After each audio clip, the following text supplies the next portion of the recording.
Muy buenas noches para todos.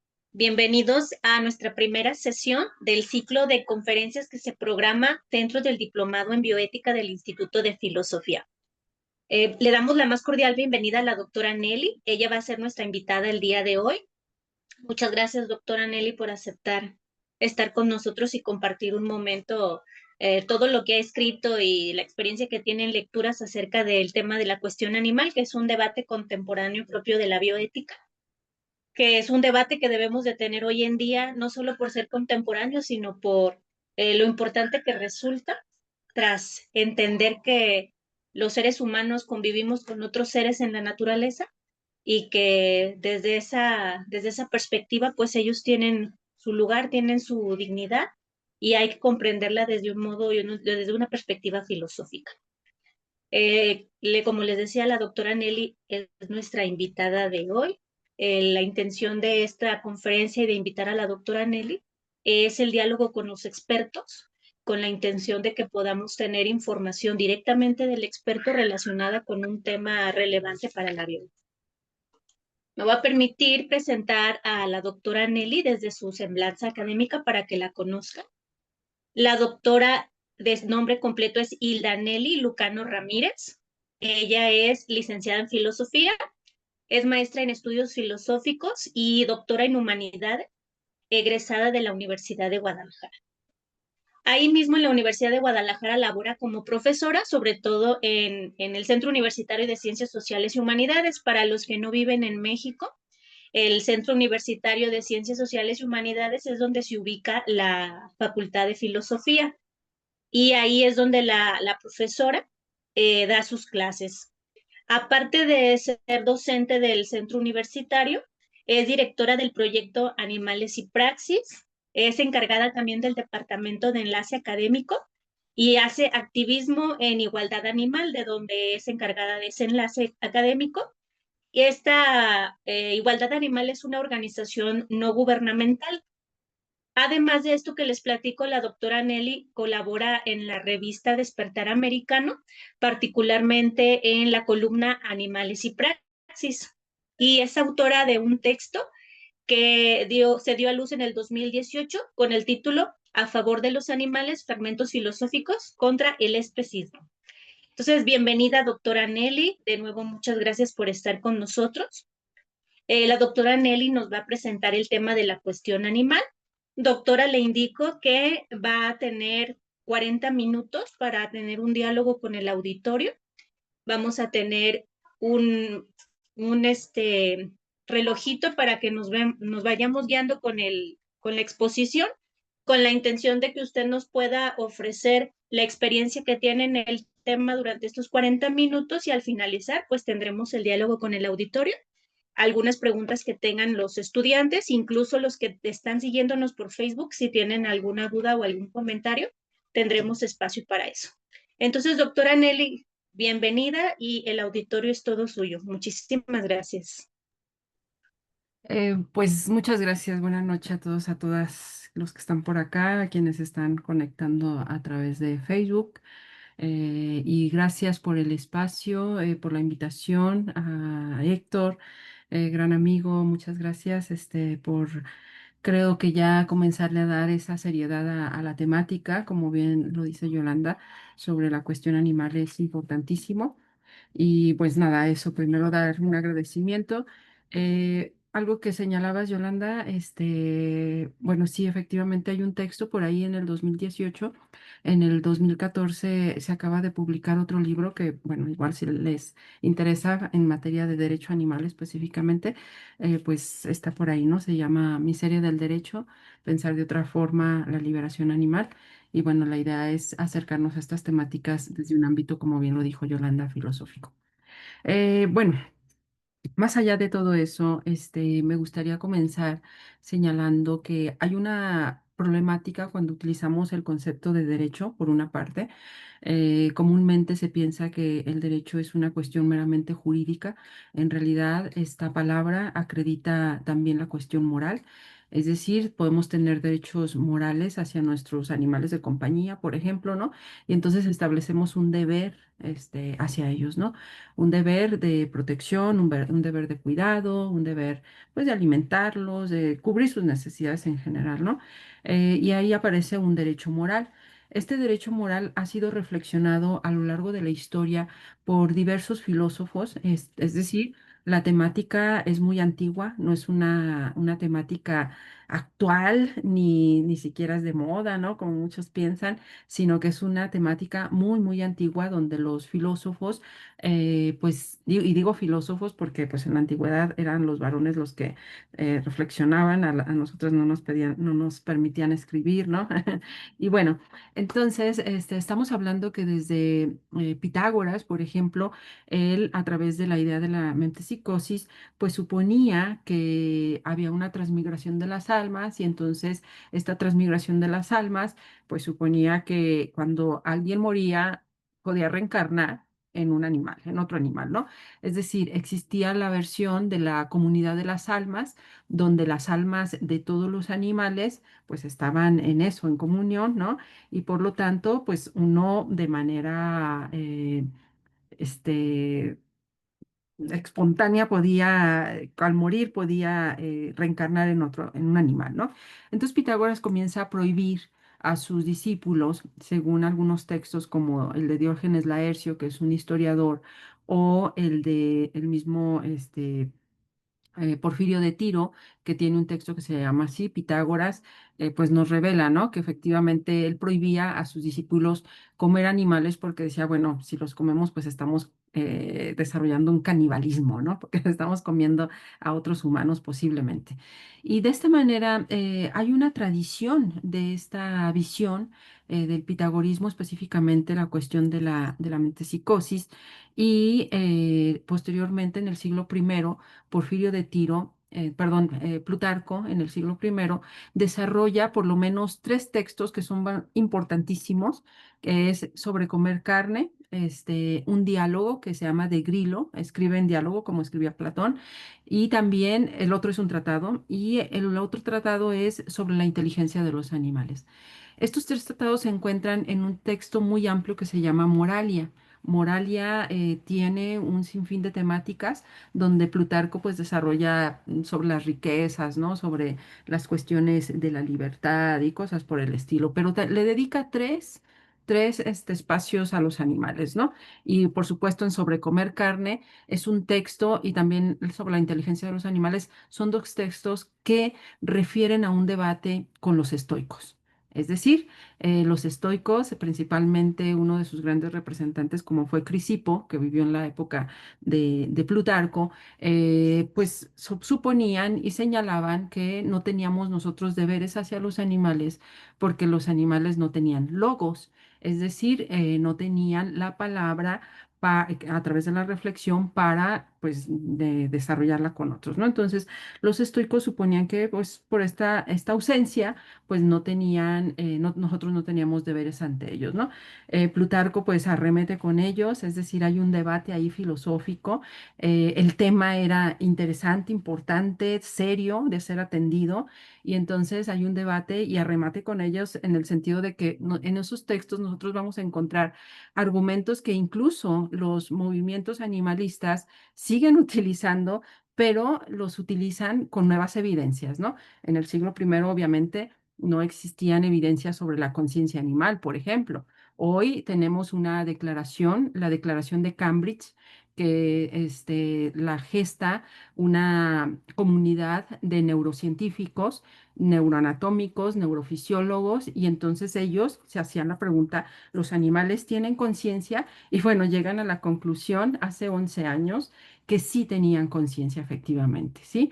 ¿Y por qué tenían conciencia? Bueno, ellos dicen, vamos a analizar cuáles son los sustratos neurológicos que nosotros arrojamos cuando tenemos conciencia, ¿no? Los humanos. Y se encontraron con la misma situación en un sinfín de especies de animales, incluso a aquellos que no tenían un neocórtex, como pueden ser los pulpos, también segregan esas mismas sustancias. Y entonces los neurocientíficos pues estipularon que los pulpos también tienen conciencia. Es decir, la ausencia de un neocórtex no implica que un animal no tenga conciencia, ¿sí? Y luego el año pasado en Nueva York, otros neurocientíficos ahora se vuelven a juntar y vuelven a hacer esa pregunta y nuevamente llegan a la misma conclusión que los de Cambridge, ¿sí? Bueno, estoy poniendo solamente un ejemplo, estas investigaciones, pues obviamente Plutarco no las tenía, ¿no? Sin embargo, Plutarco señalaba que nosotros teníamos deberes con los animales porque ellos tenían un mundo subjetivo, propio de ellos, ¿no? Que ellos además eran racionales en el sentido de que resolvían problemas. Evidentemente, hoy la etología pues nos dice que los animales son inteligentes, es decir, tienen la capacidad de resolver problemas y no solamente eso, sino que además son capaces, algunos animales, por ejemplo, el caso de los grandes simios, son capaces incluso de aprender el lenguaje de señas. ¿Qué quiere decir esto? Bueno, pues que pareciera que entonces los estoicos estaban equivocados y quien tenía la razón fue Plutarco en el siglo primero, ¿no? Y además, otro de los argumentos que usaba Plutarco por ahí, él hablaba que pues esto era absurdo porque era innecesario en el siglo primero, ¿no? El comer los cuerpos de otros animales. Vuelvo a insistir, él tiene la tradición de Pitágoras y pues él señalaba que como era innecesario, pues era totalmente incorrecto, injusto, ¿sí? De tal manera que hoy, vuelvo a insistir, hoy tenemos las suficientes evidencias, la Organización Mundial de la Salud, por ejemplo, y otras organizaciones vegetarianas o veganas nos han mostrado que efectivamente no necesitamos el consumir los cuerpos de otros animales para estar nutridos, para estar saludables, para vivir en general, ¿no? De tal manera que, bueno, vamos viendo y Plutarco es uno de esos pensadores que además de pues sublevarse, ¿no? Ante el pensamiento común, pues trasciende tiempos, trasciende épocas, porque para él el círculo moral no se reducía solamente a algunos, en este caso a los atenienses, ¿no? No se reducía a los hombres y no se reducía a la humanidad. Su círculo moral se extendió hacia otras especies, ¿no? Y además, en el siglo tercero, ahora sí, Porfirio de Tiro vuelve a retomar esta temática y tenemos un tratado que se llama Sobre la abstinencia. En ese tratado, lo que hace Porfirio de Tiro es hablarnos del término de justicia. Y pues obviamente Porfirio de Tiro señala que el acto de comer a otros animales es totalmente injusto. ¿Qué quiere decir esto? Que no es una cuestión meramente de compasión, sino de justicia, en el sentido de que para él los actos que se cometían en contra de los animales, que no habían hecho nada, que eran muy nobles, él lo señala, ¿no?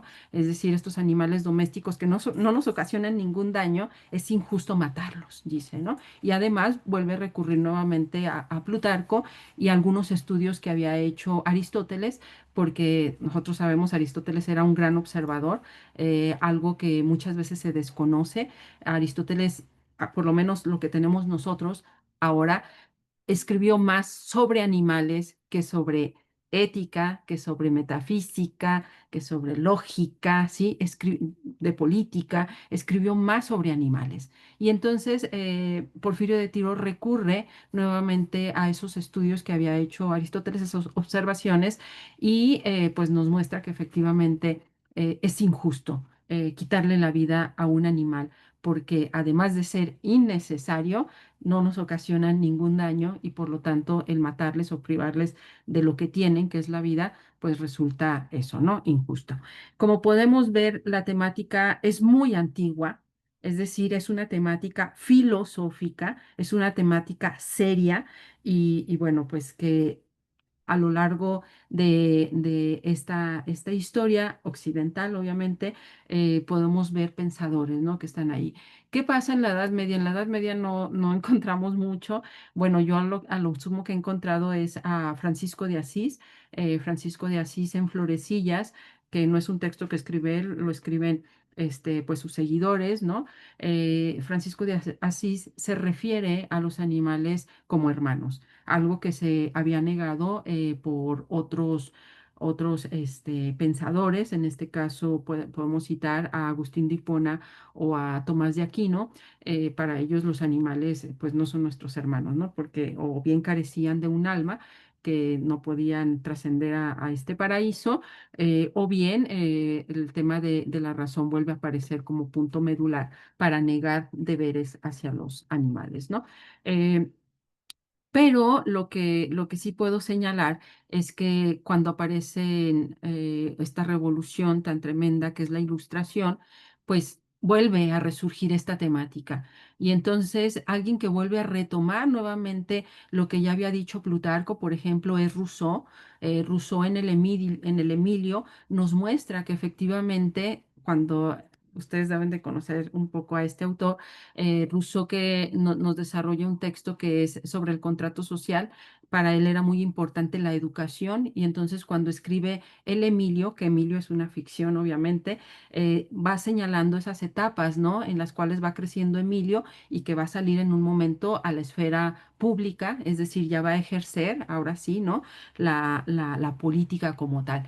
Y en ese tránsito, Rousseau vuelve a retomar a Plutarco y señala que a Emilio hay que educarlo en la compasión, hay que educarlo en la solidaridad y en la justicia, ¿sí? De tal manera que entonces dice Rousseau, ¿cómo hay que educar a Emilio? Dice, hay que educarlo no solamente, no con discursos, porque los discursos para un niño pues resultan irrelevantes. Dice, hay que educarlo a través de la práctica, ¿no? Y dice, bueno, ¿quiénes son los iguales de Emilio? Y dice, los iguales de Emilio a la edad pequeñita, ¿no? Dice, pues son los animales. Y se encuentran en igualdad porque ambos pueden ser dañados, porque ambos necesitan del cuidado, ¿sí? Y entonces dice, va a verlos como sus iguales. Y para poder desarrollar estos valores, dice Rousseau, pues Emilio tiene que ser vegetariano. Sabemos que Rousseau era vegetariano y entonces esta idea de que ya cuando saliera a la esfera pública, Emilio, pues, ¿qué iba a hacer? Iba a llevar a cabo esos valores y al ver a sus iguales, ahora sí, otros humanos, ¿no? Al ver a sus iguales en una desventaja, pues al tener inculcados el valor de la compasión, el valor de la solidaridad, de la justicia, pues iba a llevarlos a cabo con estos otros humanos, ¿no? Son textos que a mi parecer son muy importantes en el sentido de que a veces los desconocemos, ¿no? Y entonces suponemos que esta temática no ha sido abordada por ningún filósofo o filósofa y es muy nueva cuando en realidad tiene toda una tradición. Eh, en la misma ilustración, Emmanuel Kant, que por cierto, Emmanuel Kant, sabemos quien lo despierta de su sueño dogmático es Hume, ¿no? Y Hume también en la naturaleza este, señala que eh, él tiene un debate, pues, ahí con Descartes, porque Descartes suponía que los animales eran meras máquinas, ¿no? Y Hume, pues, un poco se mofa de esta idea y dice, bueno, el sentido común nos muestra que efectivamente los animales son seres sintientes, sufrientes, ¿no? Con dolor, placer, y por lo tanto, pues, es absurdo lo que escribió Descartes en ese texto, ¿no? Entonces, Kant, cuando escribe sobre los animales, que es en las lecciones de ética, podemos ver que lo que hace Kant es referir nuevamente tanto a este que lo despertó de su sueño dogmático como al mismo Rousseau, porque para Kant Rousseau era el Newton de las ciencias sociales, ¿no? De tal manera que entonces Immanuel Kant en sus lecciones de ética le dedica un apartado a los deberes que tenemos hacia los animales. Y bueno, para Kant era obvio que había deberes, ciertos deberes, ¿no? No eran deberes directos, porque los deberes directos solamente para él se establecían entre sujetos racionales. Entonces dice, ¿qué tipo de deberes? Y dice deberes indirectos. ¿Y qué quiere decir que tengamos deberes indirectos hacia los animales para Kant? Pues quiere decir que si nosotros, que los animales, mejor dicho, son medios. Pero algo bien interesante es que, digo yo desde mi interpretación que hago después de varias lecturas de este autor y de varios textos, es que los animales son medios para humanizarnos o medios para deshumanizarnos. De ahí que para Kant el que seamos crueles con los animales o bien nos deshumaniza, ¿sí? Porque estamos llevando una acción irracional. Para Kant, el llevar a cabo una acción racional tenía que debatirse, por decirlo de alguna manera, en nuestro tribunal, que era la razón, ¿no? Es decir, se pone en el banquillo la acción incorrecta, ¿no? Y se argumenta, ¿no? Si está el fiscal que va a señalar que esa acción es incorrecta, pero también está el defensor que va a señalar que esa acción es correcta, ¿no? Entonces, ese tribunal es el que nos permitiría a nosotros, por supuesto, a través de la guía del imperativo categórico y el imperativo práctico, tomar la decisión que efectivamente es correcta porque es una ley que establece la razón, ¿no? Como tal, y el sujeto trascendental, pues hace presencia de eso, ¿no? Bueno, pero para no irme muy a fondo con esto, esta versión kantiana me parece también muy interesante porque muchas veces nosotros establecemos esas relaciones con esos otros animales para no deshumanizarnos. Hoy tenemos estudios, principalmente en la criminología, que nos señalan que efectivamente, por ejemplo, en el caso de los asesinos seriales, todos los asesinos seriales en algún momento de su vida han ejercido violencia hacia algún animal o hacia algunos animales, ¿no?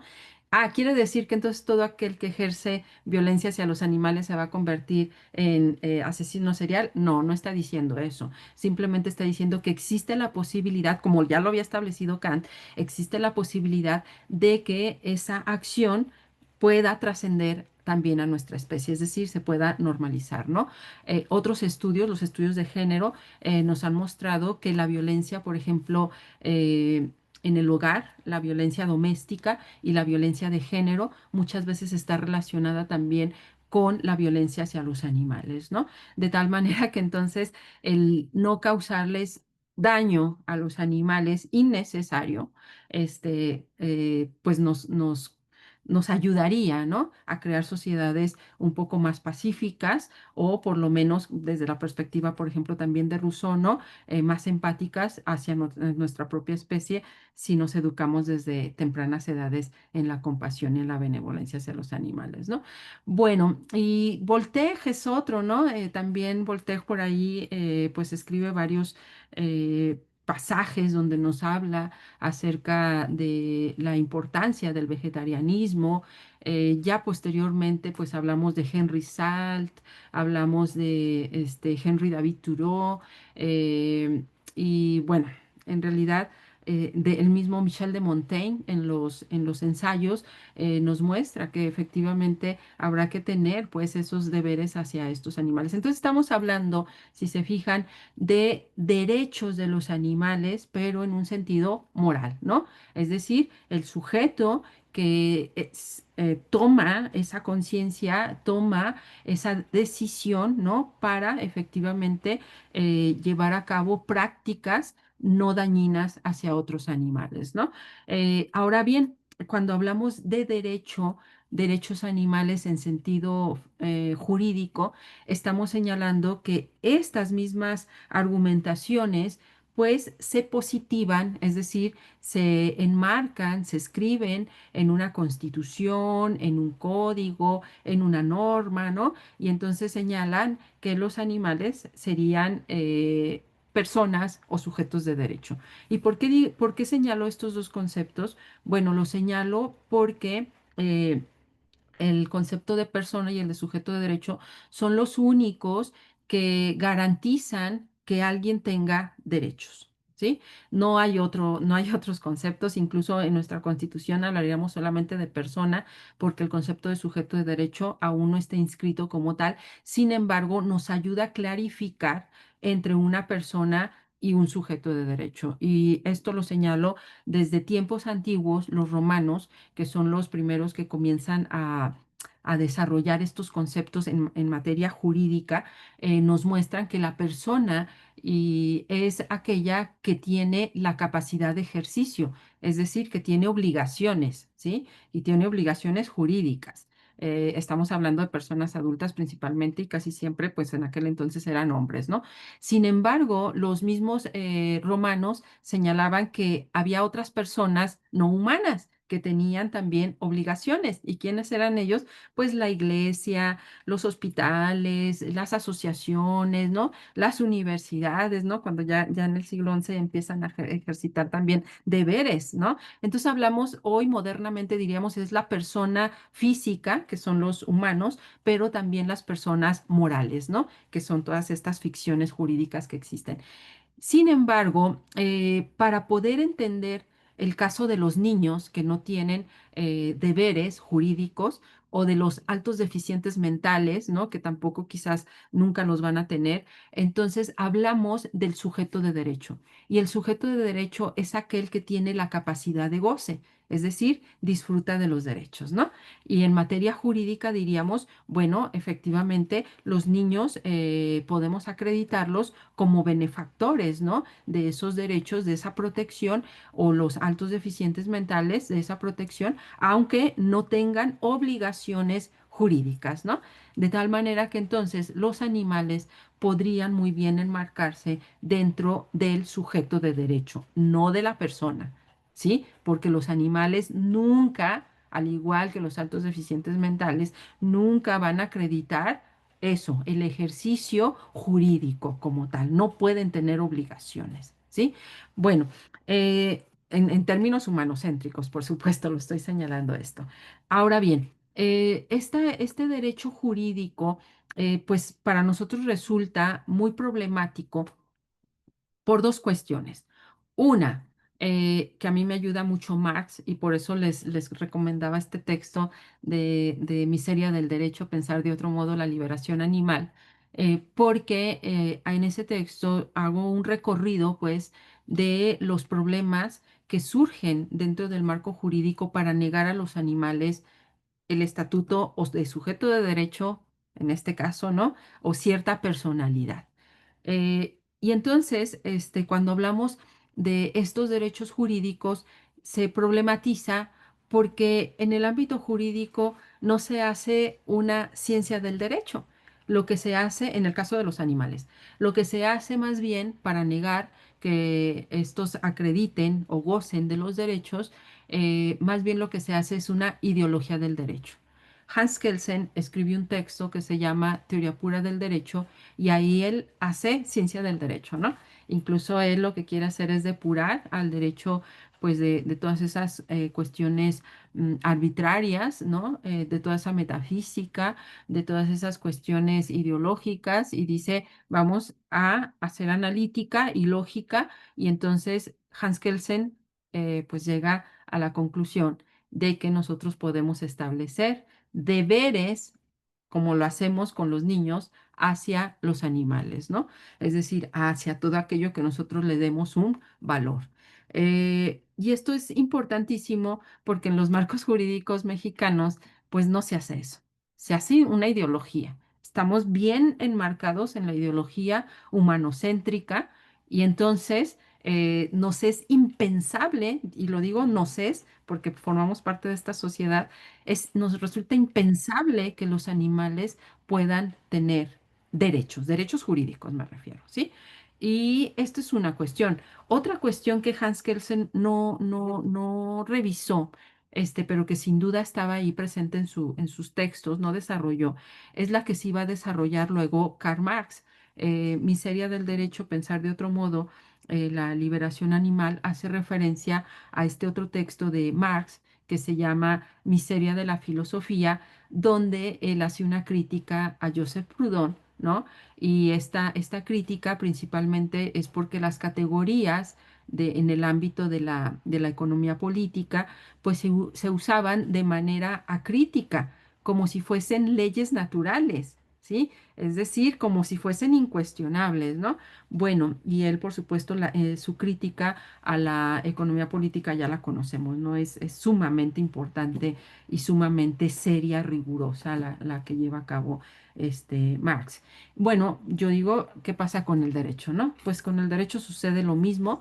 Nos tomamos los conceptos como si fueran ahistóricos, como si fueran leyes naturales, inmutables, incuestionables, ¿no? Específicamente aquellas que refieren a los animales, ¿no?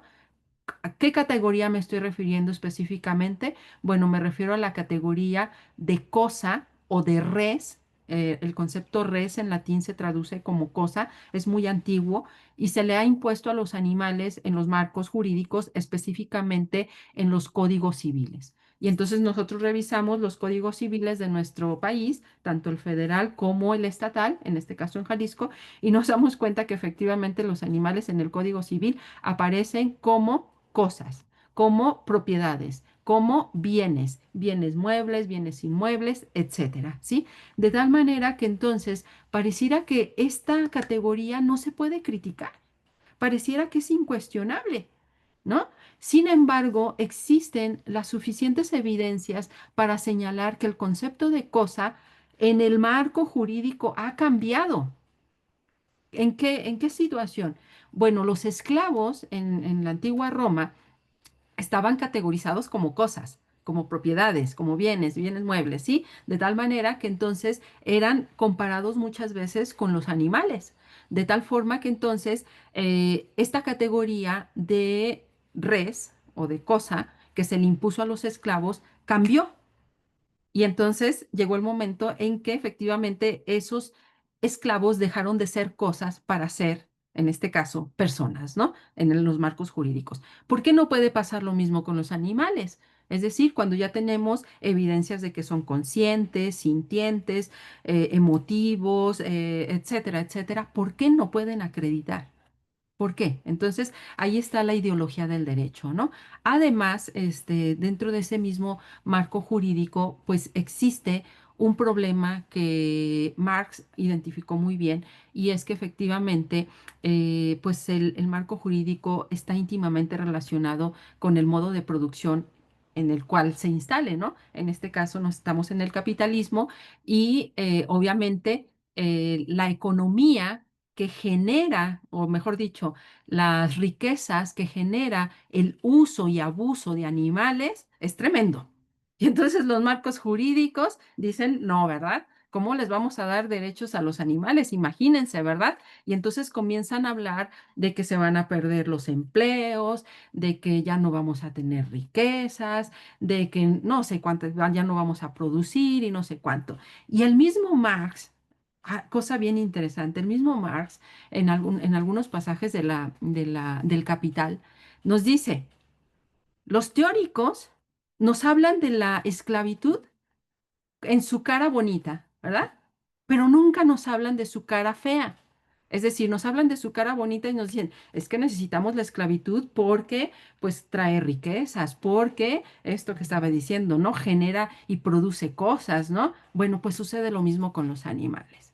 No queremos ver el lado feo, es decir, el lado donde nos hablan de explotación, nos hablan de crueldad, nos hablan de caprichos, ¿no? Porque es un capricho, el usar a los animales en las diferentes esferas es un capricho, no es una necesidad. Y eso, para que lo podamos entender, pues, a mi parecer, nos ayuda mucho la filosofía, ¿no? Decimos que la filosofía es crítica. Bueno, pues hay que hacernos esa autocrítica. Creo que la crítica por excelencia es aquella que somos capaces de hacernos a nosotros mismos, ¿no? Hay un autor muy importante que es Sexto Empírico, también antiguo. Sexto Empírico decía que el filósofo, otra vez vuelvo a él, porque en aquel entonces solamente hacían filosofía los varones, dice, el filósofo, el verdadero filósofo tiene que hacer epogé de sus prejuicios, es decir, tiene que poner entre paréntesis sus prejuicios para poder escuchar los argumentos de los otros. Dice, si esa persona no puede hacer epoge, no puede poner entre paréntesis sus prejuicios, ¿sí? Y hace como que oye, como que no oye, dice, pues obviamente ese no puede ser un filósofo. Entonces, a mi parecer, esa autocrítica que nos podemos estar haciendo nosotros y nosotras dentro desde la perspectiva filosófica es muy importante cuando hablamos de las cuestiones animales, ¿no? Porque si no, diría el caso, vuelvo a Plutarco, ¿no? Luego me vienen a la mente muchas cosas, pero ahorita me acordé de Plutarco. Nos diría, ¿a quién le estamos hablando? Y dice Plutarco, cuando yo hablo con los estoicos, parece que le hablo a estómagos sin orejas, ¿verdad? Es decir, que solamente pues están en ese consumo, pero pues no escuchan lo que les está diciendo, ¿no? Las argumentaciones me parece que son sumamente importantes en la filosofía y entonces yo digo, bueno, pues entonces hay que argumentar. Y creo que, no lo creo, estoy plenamente convencida que tenemos ya abrumadoras evidencias sobre la sintiencia animal, sobre la conciencia animal. Tenemos abrumadoras evidencias sobre que no necesitamos lastimar a otros animales para vivir bien. Tenemos suficientes evidencias de que la ganadería intensiva y extensiva está trayendo daños tremendos a nuestro mundo en general. Tenemos evidencias de que podemos vivir perfectamente bien, es decir, saludables, ¿no? Sin lastimar a otros, etcétera, etcétera. Argumentos filosóficos hay muchísimos. Entonces yo digo, ¿qué nos falta? ¿Qué nos falta para poder cambiar esta situación? Es que verdaderamente, como pensaba Kant, no somos esos sujetos racionales, es decir, para Kant, pues sí hay que llevar al tribunal de nuestra razón, ¿no? Hay que llevar esa acción incorrecta que nosotros suponemos es incorrecta, hay que evaluarla, pero dice Kant, no hay que quedarnos ahí, hay que llevarlo a la acción. El sujeto racional no se queda en la abstracción, el sujeto racional actúa. De ahí que entonces los ilustrados pues estaban haciendo eso, ¿no? Cambiar ese momento en el cual ellos estaban viviendo. Bueno, como ustedes pueden ver, hay un sinfín de problemas dentro de esta idea del derecho de los animales, ¿no? Hay que entender qué estamos entendiendo por derecho de los animales, si es una cuestión moral, bueno, ¿qué estoy haciendo yo?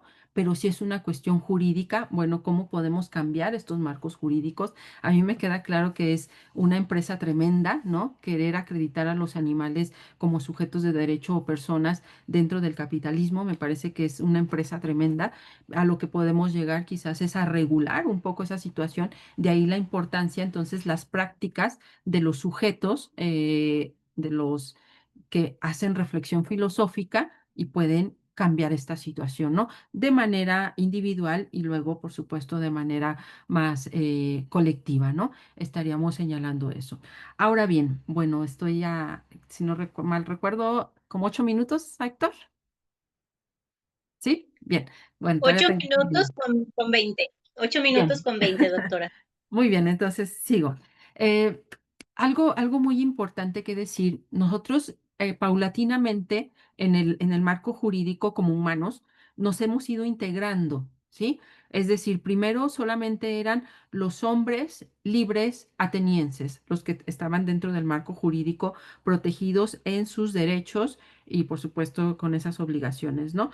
Es hasta la Ilustración, principalmente con la Declaración de los Derechos del Hombre y del Ciudadano, es decir, en 1789, que ahora ya todos los hombres, ya no importaba su raza, su etnia, ya no importaba nada de eso, todos los hombres comienzan a ser reconocidos como personas, ¿no? Es decir, en los marcos jurídicos comienzan a reconocerse y empieza a desaparecer, por supuesto, también esta visión de la esclavitud. Eh, Algunos países tardaron muchísimo más, por supuesto. Luego, las mujeres todavía no estábamos y es hasta el siglo XIX con las sufragistas, principalmente las estadounidenses y las sufragistas británicas, que comenzamos a cuestionar por qué nosotras no teníamos esa acreditación, ¿no? Dentro de los marcos jurídicos y obviamente dos grandes autoras que están ahí de por medio es Mary Wollstonecraft, que escribe un texto que se llama La Vindicación de los Derechos de la Mujer, y Olympe de Gouges, que ella escribe la Declaración de los derechos de la mujer y la ciudadana, ¿no? En contraparte a esta otra declaración que pues obviamente tuvo una repercusión tremenda, la de Olimpia de Gouges no fue así, ¿no? Sin embargo, ya estaban ahí, ¿no? Y se comienza a edificar esta idea de que las mujeres también tenemos que estar reconocidas en los marcos jurídicos, ¿no? Nosotros en México, por ejemplo, empezamos a votar las mujeres en los años 50, es decir, tenemos muy poco en realidad siendo reconocidas jurídicamente como eso, con obligaciones, ¿no? Que tenemos. Los niños, los altos deficientes mentales, entran posteriormente, ¿no? Los niños, en los años 50, no recuerdo si fue en el 53 o en el 51, que se desarrolla también esta declaración de las infancias, ¿no? Y los altos deficientes mentales hasta el año, no sé, en los años 70 se vuelven a incluir, ¿no? Y es hasta 1948 que decimos ya, todos los humanos, ¿no? Ahora sí, que sabemos, esta es una declaración moral, no es una declaración jurídica, la Declaración Universal de los Derechos Humanos. Sin embargo, los estados se encargan de positivar, es decir, de escribirlas dentro de sus marcos jurídicos y positivarlos, ¿no? Esos derechos universales humanos. Bueno, en el caso de los animales, pues todavía ni siquiera hemos llegado ahí. ¿Qué podríamos hacer? Bueno, en mi serie del derecho, pensar de otra forma la liberación animal, yo propongo que lo que podemos hacer es basarnos en de manera analógica, como bien lo pensaba también Aristóteles, ¿no? De manera analógica podemos seguir las mismas pautas que seguimos nosotros para llegar al reconocimiento de todos los seres humanos, como es la Declaración Universal de los Derechos Humanos, ¿no? ¿Y cuáles fue? Bueno, primero nuestra declaración y el reconocimiento de los humanos estuvo basada en una teoría que se llama, en términos filosóficos, que se llama naturalismo o derecho natural, ¿sí? Y el derecho natural pues es una idea que surge en diferentes teorías, incluidas, por ejemplo, los estoicos son los que más desarrollan esta perspectiva, y señalaban que todos los humanos, por el simple hecho de haber nacido humanos, ya teníamos esos derechos naturales, ¿sí? Bueno, si seguimos bajo esa perspectiva, alguien podría preguntarse, pero ¿quién ha hablado de los derechos naturales animales, no? Bueno, Justiniano, que es quien hace una compilación del derecho, ¿no? Por supuesto, antiguo, va a traer dentro de del digesto, dentro de ese corpus iuris civilis, se le llama ese texto, ese libro, texto donde se recaban todas estas ideas de los juristas, y va a traer con él a Ulpiano. Ulpiano es uno de los juristas más citados en el digesto, es decir, en este Corpus Iuris Civilis, y Ulpiano en aquel entonces señalaba que es derecho natural el que compartimos con otros animales. Y dice, ¿cuál es ese derecho natural? Dice, pues es el derecho natural de estar libres, por supuesto, es el derecho natural de cuidarnos entre nosotros, cuidar a los más pequeños, de unirnos, ¿no? Con quien nosotros queramos. Es decir, el derecho natural para Ulpiano implicaba a humanos y a no humanos, ¿sí? De tal manera que si nosotros nos ponemos serios y decimos, bueno, vamos a irnos con lo que nos dicen los marcos jurídicos, y una de las fuentes o fundamentos de nuestro actual derecho, sin duda, es el Corpus Iuris Civilis. Y allí lo dice textualmente Ulpiano. Entonces podríamos comenzar de ahí, ¿no? Ahora, buenos argumentos, vuelvo a insistir, buenos argumentos ya tenemos suficientes. Evidencias abrumadoras, evidencias sobre la sintiencia de los animales, ¿no? De tal manera que entonces bien podríamos llevar a cabo esto. Obviamente, pues no caigo yo en la ingenuidad, ¿no? De decir, esto, mostrándosela a un jurista, esto va a cambiar, ¿no? Obviamente me queda claro, ya dije, hay compromisos económicos, políticos detrás del ámbito jurídico y esto no va a ser sencillo. Entonces, ¿cómo hay que comenzar? Pues hay que comenzar como lo hicimos también los humanos, desde una perspectiva moral, de tal manera que ese se vaya haciendo ejercicio y pues se vaya normalizando y llegue el momento en que al ámbito del derecho jurídico no le quede otra opción más que aceptar que este tema es importante, aceptar que es necesario cambiar nuestra actual relación con los animales no humanos. Y voy a ir finalizando ya con esto. Esto lo señalo, porque cuando nosotros estamos hablando de los derechos de los animales, vuelvo a insistir, sea moral o sea jurídicamente, es porque hay una acción sumamente importante que resaltar y es el sufrimiento, la barbarie que están padeciendo estos animales dentro de diferentes industrias. Específicamente yo hablo de las industrias ganaderas, porque son los animales que más sufren en cualidad y en cantidad. Es el sufrimiento más invisibilizado, más normalizado, más aceptado, ¿sí? Y entonces habrá que decir que esa acción barbárica tiene que terminar, ¿no? Hannah Arendt nos hablaba en este estudio que hace sobre Eichmann, ¿no? Nos habla de ese concepto de la banalidad del mal, un estudio de la banalidad del mal. Y efectivamente creo que no creo, estoy segura que el caso de los animales está basado en esto, en una banalidad del mal. Suponemos que eso que les está sucediendo a los animales no importa, que eso que les estamos ocasionando a estos animales es algo que hasta chiste, ¿no? Hay quien hasta se mofa, ¿no? Del sufrimiento de los animales y me parece que entonces habrá que replantearnos, pues, nuevamente todos esos conceptos que están por ahí filosóficamente hablando para responsabilizarnos, ¿no? De manera individual y de manera social ante este acontecimiento. Yo hablo, casi siempre de un sufrimiento indecible. Es decir, es León Tolstoy, ojalá puedan leer a León Tolstoy, escribe un texto que se llama Placeres Crueles y hay un texto específico que nos habla de los mataderos. Y León Tolstoy, como uno de los grandes narradores, nos señala, ¿verdad?, cuál es ese proceso de matanza. Si alguien no ha entrado a uno de estos lugares infernales, como decía Marcuse, Marcuse decía que si existía un infierno en el mundo, era esa relación que habíamos mantenido con los animales, ¿sí? Es decir, nos vamos a encontrar verdaderamente con un sinfín de filósofos y filósofas que han tratado estas temáticas. La misma Rosa Luxemburgo también lo abordó, ¿no? La misma Hannah Arendt nos señala que los animales, pues tienen esa capacidad de exhibirse, de hacerse ver, de ser reconocidos, pues, ¿no? Algo que Heidegger les había negado.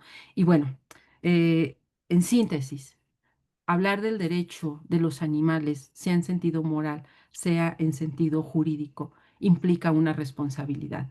A mi parecer, si solamente vamos a hablar para teorizar y quedarnos ahí, entonces no tiene ningún sentido. Es como, pues, hablar de cosas que, pues eso, ¿no? Pareciera que no son importantes y no hay que cambiar nuestra actuación.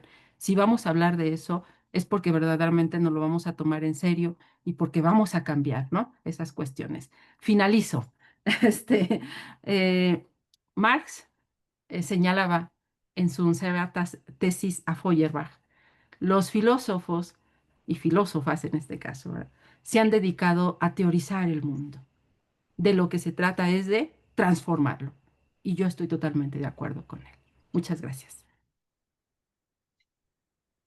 Muchas gracias, doctora, por la información que nos da.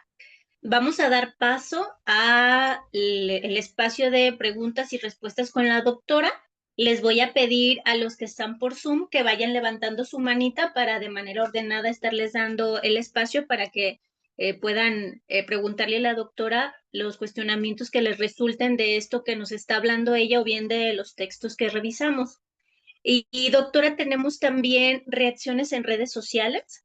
Primero, Arturo Avilés Guzmán nos manda decir que le parece que ha hecho un desarrollo del tema excelente y que le ha ilustrado mucho el diálogo que usted ha compartido aquí con nosotros. Y él quiere preguntarle, ¿qué le propone o cómo se puede iniciar para que el municipio se interese verdaderamente y con convicción a defender los derechos de los animales que han sido maltratados?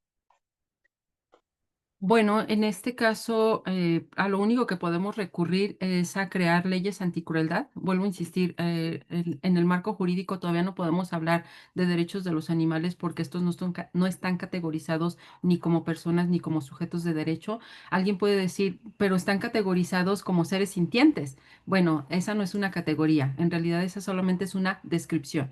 Y no pasa nada si nosotros hablamos de seres sintientes en la Constitución de México, en la Constitución de la Ciudad de México, de Jalisco, esto no va a cambiar, es decir, la situación va a seguir la misma. Lo único que podemos hacer es crear leyes anticrueldad como lo habíamos hecho con los esclavos, ¿no? Es decir, los esclavos cuando eran cosas, pues lo único que se podía establecer son leyes anticrueldad.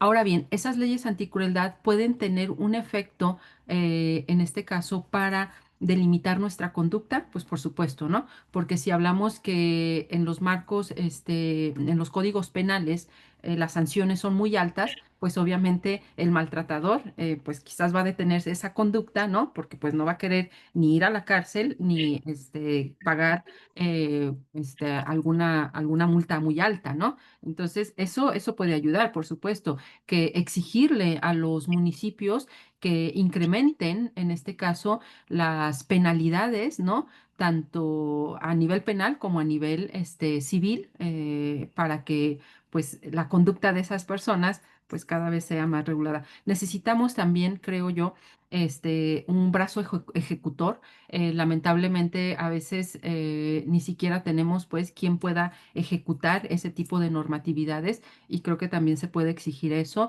Una capacitación a los ministerios públicos, eso es importante porque luego llegan las denuncias a los ministerios públicos y el Ministerio Público ni se ha enterado que está penalizado el maltrato hacia los animales, ¿no? Y entonces también hay que educarlos a ellos para, pues eso, ¿no? Ir creando un poco más de quizás responsabilidad, ¿no? De nosotros hacia ellos, pero le diría al compañero que lo más importante aquí, es esta educación moral que nosotros hacemos y ejercitamos, ¿no? Es una forma, pues, de ir disminuyendo, ir erradicando, ir desnormalizando el maltrato hacia los animales, pero también agarrarnos del ámbito jurídico cuando existan estas posibilidades, ¿no? Muchas gracias, doctora. Otra reacción que tenemos en redes sociales es la de Stephanie Valderas. Ella le quiere preguntar si hay países que reconocen el sujeto de derecho en los animales o solamente lo hacen con animales de compañía. Y una segunda pregunta que ella tiene es que si es posible, si se puede cambiar el concepto que se tiene de cosas a sujetos en los animales. ¿Tendría que haber un cambio del sistema económico o, o aumentar la parte moral? ¿Qué es lo que le puede responder a Stephanie, doctora? Muy bien, en la primera cuestión, hay un estado en la India que reconoció a algunos animales como sujetos de derecho, principalmente aquellos animales que están muy cercanos a las vacas, es decir, a los bovinos, porque sabemos que para un sector de la India, las vacas pues son sagradas, ¿no? Entonces, sí existe ese sujeto de derecho como tal en este estado de la India, pero en Occidente, que somos nosotros y que son los más, ¿no?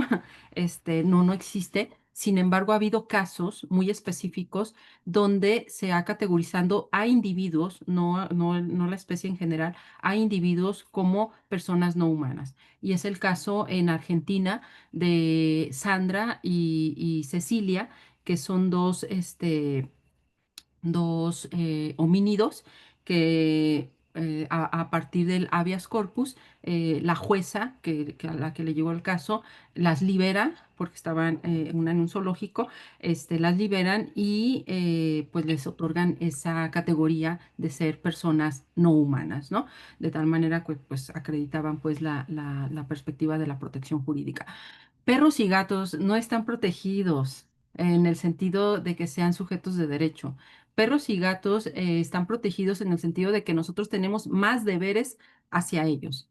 tenemos menos deberes hacia otros animales y quizás que las leyes anticrueldad que se han creado más es hacia perros y gatos, pero no son sujetos de derecho los perros ni los gatos. Es decir, si alguien tiene un gato o un perro en casa y pues simplemente ya le molestó, ya no lo quiere tener y lo lleva al veterinario a eutanizar, lo puede hacer. ¿Por qué? Porque es su propiedad. ¿Sí? Entonces no tienen derechos como tal, tampoco los gatos y los perros, solamente tenemos más deberes hacia ellos. Es distinto, pues. Ajá. Y la otra cuestión era, Yolanda, perdón. Se la repito, doctora, y le voy a hacer un comentario también porque creo que esto puede resolver la pregunta que nos hace también en redes sociales Stephanie Valderas. Usted durante su presentación, durante la información, nos presenta de manera reiterada que existe mucha evidencia para poder decir que el uso de los animales no es necesario. Existen estudios, existe un sinfín de justificaciones para poder negar el uso de los animales y con eso decir que o cambiar el concepto de cosa de los animales, ¿no? Pero yo le quiero preguntar, desde sus lecturas, desde la experiencia que ha tenido como activista, de su experiencia como escritora, ¿qué hace falta? ¿Qué nos puede decir usted, doctora, sobre lo que nos hace falta para poder hacer este cambio de dejar de llamar a los animales cosa y que puedan entonces tener otro tipo de conceptos como el de sujeto de derecho? Bueno, ¿qué nos falta? Por una parte, la educación es importantísima, ¿no? La educación, vuelvo a insistir, a temprana edad es muy, muy, muy importante. Afortunadamente, los animales, el año pasado, en el artículo tercero, en el artículo cuarto y en el artículo 73 constitucional aparecen, es decir, en el artículo tercero, el marco jurídico de nuestra Constitución señala pues que hay que educar en diferentes temáticas, pero una de ellas también es el bienestar de los animales. Entonces, si nos agarramos de ahí, pues desde nivel primaria, ya tendríamos que estar hablando de esas temáticas hacia los niños, ¿no? Y luego, por supuesto, en las diferentes otras áreas. Esa es una, la educación, ¿no? Dos, sin duda, tiene que ver con la cuestión ambiental. Es decir, no podemos creer que el uso y abuso de animales es gratuito y no va a suceder nada. Tiene implicaciones también ambientales y entonces si estamos preocupados por nuestro mundo en donde vivimos, ¿no? Pues hay que tomarnos también en serio la cuestión animal. Que también hablamos en esta Agenda 2030, ¿no? De estos objetivos de desarrollo sostenible y andamos diciendo que queremos llevar, pues vamos, eso es una y muy importante, ¿no? Otra también, por supuesto, es pues, educar en el caso de las ciencias de la salud, ¿no? Educar porque afortunadamente cada vez se abren también más estos espacios donde los que son expertos en la salud, de la nutrición, ¿no? Pues comienzan ya a ver que efectivamente el dejar de consumir animales también nos puede traer beneficios a la salud, ¿no? Entonces, si te fijas, son muchísimos rubros los que podríamos estar hablando en educación, ¿no? Además, en filosofía no se diga, ¿no? Que estas temáticas se les dé la seriedad y que pues también se nos anime a hablar de estas cuestiones, ¿no? Eso sería a nivel educativo, pero también, por supuesto, a nivel social. A nivel social, el activismo es una acción muy importante, social y política, porque es una forma también de aquellos que no están quizás dentro de la educación, que no acceden pues a estos lugares, pues también podremos acercarles esa información, ¿no? Entonces acercarnos a movimientos activistas que ya están ahí desarrollándose y poder impactar, ¿no? En esa perspectiva. Este, pues eso, ¿no? También el caso de perros y gatos, que son los que más conviven con nosotros, pues tenemos que empezar a establecer ya normatividades de esterilización, por ejemplo. Tenemos sobrepoblación de estos seres, lamentablemente, donde se matan, por ejemplo, en Zapopan, se estima que se matan alrededor de 100 perros a la semana. Es decir, perros que fueron abandonados por alguien irresponsable. si estamos esterilizando estos animales ya no se están reproduciendo y esto ayudaría bastante, ¿no? Eso también podríamos hacer, no lo sé, o sea, hay un sinfín, son tantos los problemas que lamentablemente sufren los animales que ahorita te diría muchísimas, ¿no? Acciones que podríamos estar haciendo para dejar de, en este caso, objetivarlos en los marcos jurídicos o cosificarlos desde la perspectiva filosófica que desarrolla George Lukács, ¿no? Es decir, verlos en esa relación que nos deshumaniza y además es deshumanizante, ¿no? Entonces, digo, habría muchas cosas que hacer, sí. Muchas gracias, doctora. En lo que vemos más manitas levantadas para darle la voz al auditorio, otra preguntita también que le quiero hacer es la siguiente. En el discurso nos habla de que compartimos algunos derechos que podrían justificar muy bien esto del sujeto de derecho, como el derecho a la libertad, por ejemplo, el derecho a la vida, ¿no? Que se comparte por ser seres sintientes y seres vivientes. Pero también comentó esto de cómo es posible experimentar expresar la naturaleza, ¿no? ¿Habría cabida para darle vida o hacer nacer un derecho que se relacione con expresar nuestra naturaleza y que también eso repercuta en el bienestar de los animales?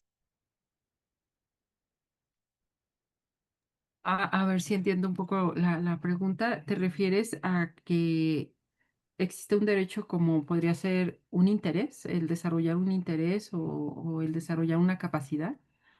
No, más bien así es posible que en algún momento de la historia pueda darse el nacimiento de un nuevo derecho que Ok. garantice que podrían todos los seres expresar su naturaleza tal cual es, sin tener un Sí. castigo, sin tener que ser objetivizado. Sí, bueno, obviamente las éticas han funcionado bajo esta perspectiva un poco, le podemos decir, utópica, en el sentido de que aún no se ha realizado esa acción, ¿no? A mi parecer, si terminamos con la idea de propiedad privada e impuesta a los animales, terminamos también con la domesticación. Y entonces ahí los animales efectivamente podrían expresar eso que tú llamas naturaleza como más les plazca, ¿no? Si nosotros abandonamos esa domesticación, ya no son, ya no están subsumidos a nuestros intereses, sino que más bien pues están pues llevando a cabo sus intereses y sus capacidades, ¿no? Esto, pues imagínate, ¿no? Yo siempre lo he dicho, puedo tener muy buenos argumentos, muy buenas evidencias, puedo tener, pues todo esto, ¿no? Sin embargo, eso no implica que aquel que está escuchando va a cambiar inmediatamente, ¿no? Entonces, no necesariamente se trata de tener conocimientos para poder cambiar, también se trata de hasta dónde yo mi voluntad, ¿no? Es puesta en marcha y entonces dejo de lastimar a los animales, ¿no? Vuelvo a insistir, es una visión quizás, pues eso, muy idealista en el sentido filosófico, porque no la puedo pensar de otra manera. Digo, materialmente, si tú me lo preguntas, te diría, no lo veo, no lo veo materialmente porque somos alrededor de 8.000 millones de personas y en el mundo casi ya 9.000, y estamos señalando que la gran mayoría desea alimentarse a través de proteína animal, ¿no? Entonces, te estoy diciendo que cada tres segundos se estima que se matan en el mundo 1.000 animales, cada 3 segundos. Entonces, si me dices materialmente, yo te diría, no lo veo todavía, no lo veo, pero sí he visto cambios y creo que eso es importante decirlo. En estos años que llevo de activista he visto cambios y eso da esperanza, ¿no? Da esperanza porque hay muchos eh, jóvenes que se están interesando por esta temática, muchos jóvenes que están cambiando sus actuaciones y yo les digo, les agradezco su honestidad intelectual, ¿no? Porque no solamente lo piensan, sino aparte lo escriben y aparte lo defienden, ¿no? Ya desde una perspectiva política. Entonces, sí, por una parte, idealmente me gustaría que llegara a eso. Materialmente lo veo muy difícil, pero bueno, que no pierda la esperanza, porque si no, imagínate, ya no estaría aquí, Sí, ¿no? ojalá, sí, ojalá, ¿verdad, doctora? Aquí también hay un comentario en redes sociales, es del la ingeniera Cristina María Cabrera Castillo. Lo voy a leer como lo escribe ella. En Colombia, en la ley 1774 del 2016, se reconocen los animales como seres sintientes. Esta categoría les ha otorgado una protección especial. Se ha logrado desarrollar varias leyes y acabar con prácticas bárbaras como el toreo y otras formas de maltrato o crueldad. Sin embargo, falta muchísimo para llegar a una verdadera liberación animal, ¿no? Cristina, con su comentario, pues ella está notando que falta mucho para la liberación animal. Usted, doctora Nelly, ¿qué nos puede proponer para acercarnos un poco más a la liberación animal? Muy bien, esto que ha dicho Cristina es muy importante. Efectivamente, el que en los marcos jurídicos los animales sean no categorizados, sean descritos como seres sintientes, sí es importante moralmente hablando, porque entonces estamos señalando que por lo menos están reconociendo que hay una contradicción, ¿verdad? Hay una contradicción porque por una parte los usamos como cosas, como propiedades, como bienes, pero por otra parte decimos son seres sintientes. Es la misma contradicción, pues, que surgió cuando los esclavos comenzaron a reclamar y a exigir el reconocimiento como personas, ¿no? Entonces, eso es importante a nivel moral, por supuesto, porque por lo menos a los juristas, legisladores, pues les va quedando claro que no está tan bien, si hablamos de seres sintientes, no está tan bien ejercer violencia hacia ellos, ¿no? En el caso de Colombia, que es muy, muy importante, sí, efectivamente, esta categoría ha supuesto un desarrollo moral y un avance, pues, en las leyes para la protección de los animales. Ahora bien, cuando hablamos de abolición, es muy importante señalar que la abolición puede volver esa práctica nuevamente a instalarse. Puede venir otra administración y decir, no, vienen las corridas de toros nuevamente, por ejemplo, ¿no? ¿Y por qué digo esto? Porque los animales, mientras no sean categorizados como sujetos de derecho o personas, pueden efectivamente seguir utilizándose, como dirían los romanos, como cosas en el sentido de apropiables, ¿no? De tal forma que ha sucedido esto en la historia de España, por ejemplo, específicamente en algunos, ¿cómo se les llama? En algunas localidades, no recuerdo cómo se les llama específicamente, pero en Cataluña, por ejemplo, se abolieron las corridas de toros y luego vino una administración y dijo, no vuelven las corridas de toros. Afortunadamente en Cataluña ya los habitantes de ahí no les interesaba esa actividad, ya la despreciaban y pues obviamente está en desuso, ¿no? Lo que quiero decir es que sí hay que comprometernos y hay que aferrarnos a que los animales sean categorizados como personas o como sujetos de derecho para que se hagan valer sus derechos siempre y que no llegue una administración y nos cambie esto, ¿no? Entonces, pensar la liberación animal es posible, sí es posible si empiezo yo, desde mí, ¿verdad? Si empiezo yo desde mí, no solamente es una liberación, y es algo que decir bien importante, no es una liberación hacia los animales no humanos, es una liberación también hacia nosotros, porque nos liberamos de un sistema opresor que nos ha señalado que es necesario comer animales, vestirnos con animales, entretenernos con animales, testar en animales, etcétera, etcétera, etcétera, etcétera, ¿sí? De tal manera que entonces la liberación animal implica liberar al animal para liberarme yo también. Es decir, es una liberación entre animales humanos y no humanos, ¿no? Y creo que sí se puede dar, sí, solo sí comenzamos nosotros en primer momento y luego pues esto se torna colectivo, ¿no? O social. Ujú. Gracias, doctora. Tenemos algunas reacciones también aquí con los estudiantes del diplomado y con los invitados también que están en la conferencia. Entonces le voy a ceder la voz a los que levantaron la mano para que puedan conversar con usted y que le puedan expresar su cuestionamiento.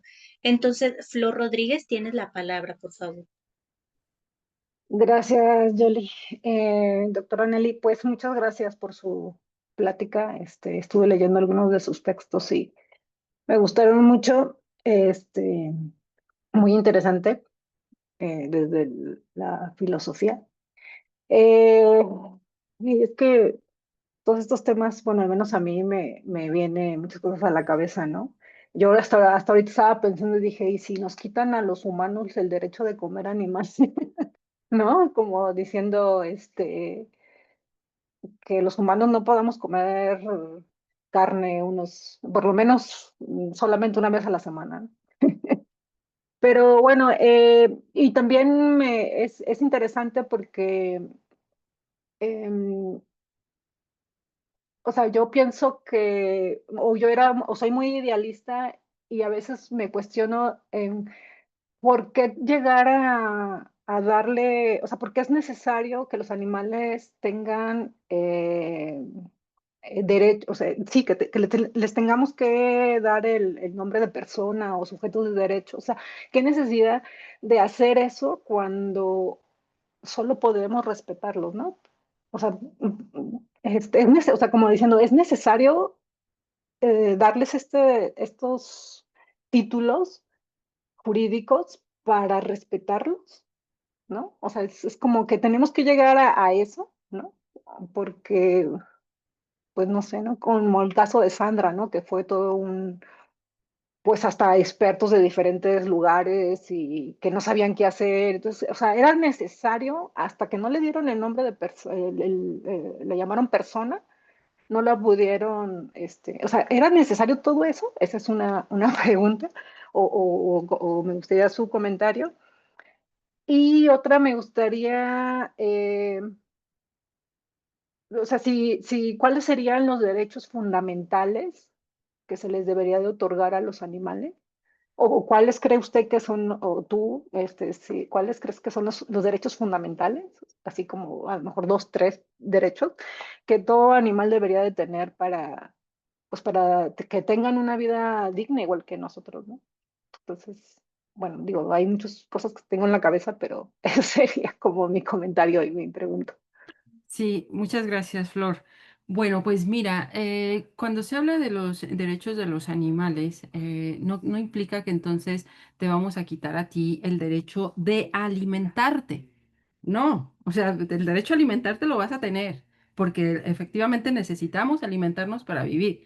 Lo único que se está señalando aquí es que no podemos anteponer el sufrimiento, perdón, el placer que te implica el comer animales al sufrimiento de los animales. Es absurdo y te voy a dar una analogía, ¿sí? Para que me entiendas. No estoy comparando ni estoy diciendo que es igual, es una analogía. Escúchenme bien, ¿eh? Porque luego se malinterpreta esto. Es una analogía. A ver, el pedófilo obtiene un placer, ¿sí? Y él pone su placer por encima del sufrimiento de un niño, ¿ok? Esto es incorrecto. Al pedófilo no le vamos a quitar su derecho a las relaciones sexuales, ¿no? Pero las relaciones sexuales tienen que ser consensuados con otro adulto, ¿sí? Ok. En el caso de la comida sucede lo mismo. No se trata de quitar el derecho a alimentarnos, ¿no? Pues por supuesto que no. Pero sí se trata de cuestionar y de poner en tela de juicio que antepongamos nuestro placer al sufrimiento de alguien. Y vuelvo a insistir, innecesariamente, porque esto es innecesario. Podemos vivir perfectamente bien sin causarle daño a nadie. En este caso me refiero a nadie, a otros animales, ¿no? Digo, yo soy una muestra, quizás que dices, y tengo muchísimas compañeras y compañeros que son veganos por mucho tiempo y seguimos aquí, ¿no? Yo soy donadora de sangre cada año y siempre paso mis exámenes y digo, no que me iba a morir, no que iba a tener anemia, no que no sé qué, no Y sé qué, no. yo también, ¿eh? Yo también no Sí. como Ajá, entonces, exacto, pero digo, para quien está pensando, ¿no? Nos quieren quitar nuestro derecho como tú dices, a comer animales. No, o sea, el alimentarte va a estar ahí, solamente que hay que decirlo, ¿no? por qué esto resulta injusto. Ahora bien, como tú dices, ¿era necesario llevar a cabo todo ese trámite burocrático, administrativo? No, yo también estoy de acuerdo contigo. Sin embargo, en sociedades como las que nos encontramos, sí es necesario, porque como diría Kant, ¿verdad? Como no somos sujetos racionales, pues entonces a ese sujeto irracional hay que imponerle a través del derecho, es decir, regular su conducta, sanciones. Y entonces la única manera a veces de llegar a respetar a Sandra, en este caso como tú, o Cecilia, que tú ponías los casos, pues era eso, ¿no? Buscar esas herramientas jurídicas para poder llegar a eso. Obviamente, esos animales nunca debieron de haber estado encerrados. Digo, yo todavía me resulta inconcebible pensar que alguien se puede divertir a través del sufrimiento de alguien más, ¿no? En este caso del encierro de un animal. Si queremos conocer a los animales, en el caso de los zoológicos, si los queremos conocer verdaderamente su comportamiento natural, pues hay que ver Discovery Channel o yo qué sé, ¿no? Pero no hay que ir y verlos ahí porque no están comportándose de manera natural. Entonces, el caso del habeas corpus como un recurso jurídico que posibilitó la liberación de este animal, eh, pues era lo que había, ¿no? Era lo que había y pues sí, yo estoy de acuerdo contigo. Si fuésemos sujetos racionales no necesitaríamos eso, pero lamentablemente no nos encontramos en ese caso, ¿no? Muchas gracias, Flor, por tus preguntas que estuvieron Y ahí. lo de derechos, Nelly, perdón, lo de qué derechos fundamentales, o sea, Ah, sí, que sí, sí, sí, sí.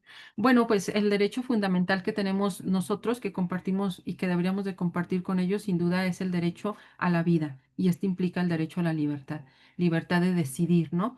Cómo que les guste, como ellos quieran, ¿no? El que no los entendamos, el que no nos gusten sus formas, el que eso es punto y aparte. Ellos decidirán, se van a equivocar seguramente como nos equivocamos nosotros, ¿no? Pero dejarlos en paz, dejarlos que hagan sus vidas como mejor les plazca. Por eso le decía a Yolanda el fin de la domesticación, ¿no? Terminar ya con esas relaciones de poder que nosotros llamamos domesticación, pues, como tal, ¿no? Muchas gracias, Flor. Muchas gracias, doctora. Tenemos un comentario más, pero antes de leerlo, quiero darle también la palabra al doctor Héctor, que nos está esperando para hacer su participación y dialogar con usted, doctora. Entonces, adelante, Héctor, tienes la palabra.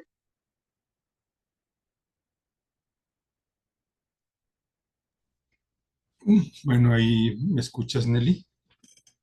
Ok. Eh, lo primero que debo hacer es agradecerte el ejercicio, la posibilidad de que coincidamos en este espacio, en este espacio del Instituto de Filosofía que algún día fue tu casa, ¿no? Y espero que lo siga siendo efectivamente, ¿no? Agradecerte que estés aquí. Por lo que representó para tu familia también el instituto, ¿no? Esto sería lo primero. Lo segundo, queriendo seguir el hilo de la conversación, debo hacer varios comentarios. El primero es, me parece un hilo muy claro, muy coherente, que pone en evidencia que te has tomado con seriedad el tema, y que lo has perseguido, ¿no? Yo recuerdo hace 10 años que estabas, yo no sé si hay una especie de repositorio digital, porque si hay ese repositorio de todo ese bagaje que nos contaste, pues ojalá sería bueno si podríamos tenerlo, ¿no? Si pudiésemos acceder a eso, porque no solo es necesario divulgarlo, sino investigarlo, ¿no? Con otra mirada. Eh, voy a seguir la provocación que hiciste de la miseria, de la filosofía, para decir algunas preguntas o algunas consideraciones. Yo te preguntaría una primera cosa. Tú terminas tu presentación diciendo que el hecho de que los seres no humanos sean seres sintientes que sufren, esa es la razón, ¿no? Esa es la razón, esa es la razón. Y yo te preguntaría, ¿y si no sufren? ¿Y si no sufrieran, entonces entonces no habría razón, entonces no habría, no serían sujetos de derecho. Y una segunda pregunta, si hacemos crítica, tú nos convocaste a hacer crítica de la filosofía y ahora yo lo diré, esa crítica no estaría también en varios de los autores que tú has ido señalando. Por ejemplo, tú nos señalabas la relevancia de autores, por ejemplo, Tomás, ¿no? O, por ejemplo, el propio Aristóteles o el propio Kant. No habría que decir que estos colegas, estos amigos de la filosofía, están atravesados por un antropocentrismo racionalista marcadamente especista y hay que sentarlos también en el juicio de los acusados, es decir, denunciar que estuvieron atrapados por un pensamiento, especista, racionalista. El amigo, no solo el amigo Kant, sino el amigo Tomás y así sucesivamente, no solo pensaban misóginamente, sino patriarcalmente. Había cosas que eran dignas y eso era el hombre, y todo lo demás no era digno, ¿no? Y eso les permitió hacer afirmaciones, llamémoslas así, colonialistas. No tendríamos que, en ese sentido, voy a decirlo así, incluso denunciar la miseria de la filosofía occidental y decir que estos conceptos o estas categorías, sus ideas sobre la naturaleza, nos resultan hoy insuficientes para salir al encuentro de los problemas que necesitamos afrontar. Incluso voy a decirlo de esta manera, como pregunta, ¿no pensarías que necesitamos otra filosofía del derecho que rompa con la idea de lo que sí y lo que no es persona? ¿Qué nos autoriza a los humanos para decir quiénes sí son personas y quiénes no son personas, ¿no? Eh, voy a hacer otra provocación.